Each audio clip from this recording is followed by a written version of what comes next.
Hello traders, so short market outlook lang tayo sa mga setup natin ngayon.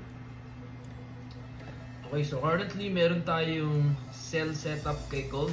So ano nga ba yung bias natin kay gold? Okay, so si gold kasi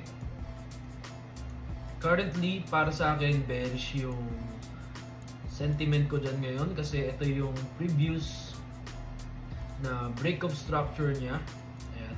So ito yung internal break of structure. So itong push to the upside, itong mapapansin niyo dito na nag-pullback na yung price dito and possible na mag-continue na yung price pababa. Okay, tapos i-fill niya pa tong OB dito sa baba. So ito kasi ay bullish sa daily time frame. Tapos meron pang unmitigated order block dito sa ilalim. So possible balikan niya pa yan. And sa 4H, yan, ito yung ano yung sa 4H, yung market structure. So bearish din siya. So sa 15 minute naman, meron tayo nakitang break of structure dito sa area na to.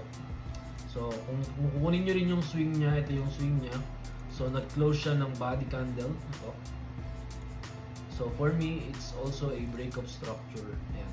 Kaya tayo merong sell setup dito. So ang target lang natin is 1:3. So lumabas yung mga confluence natin bago tayo maghanap ng trading setup or mag-place ng trade. So una, dapat yung break of structure may impulse move, which is etong move na to, etong solid down candles na to. So may impulse move siya, merong FBG, tas merong order block. So present naman yung mga bias na hinahanap natin sa isang trading setup. Tapos yung price nasa nasa pullback area dito na sa above ng 50%. Okay? So ayan, puro sell lang yung bias natin dito sa taas. And so let's see kung ano yung magiging kalabasan niya. So after ng ilang minutes, so ilang oras. And then meron pa tayong setup dito kay GBP JPY. So ano nga ba yung bias natin dyan? So si GBP kasi, GBP JPY, so ang bias ko dyan is bullish sa internal structure niya. So ito yung nakita ko dyan, break of structure, tapos dito merong order block dito na sa 4H time frame. So ito pasok din to sa sa 50% ng Fibonacci retracement tool natin. So pasok siya dyan, kaya kinonsider ko na yan na POI ko para maghanap ng confirmation, which is bumaba tayo sa 1H time frame.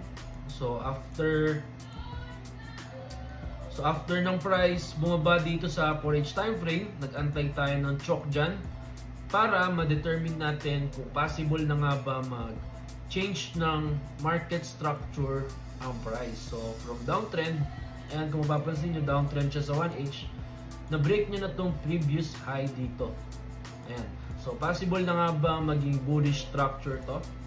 So let's see guys, no? So nag-risk lang tayo dyan ng 1% to get 3%. Alright, so 1H time frame yung ginamit natin dyang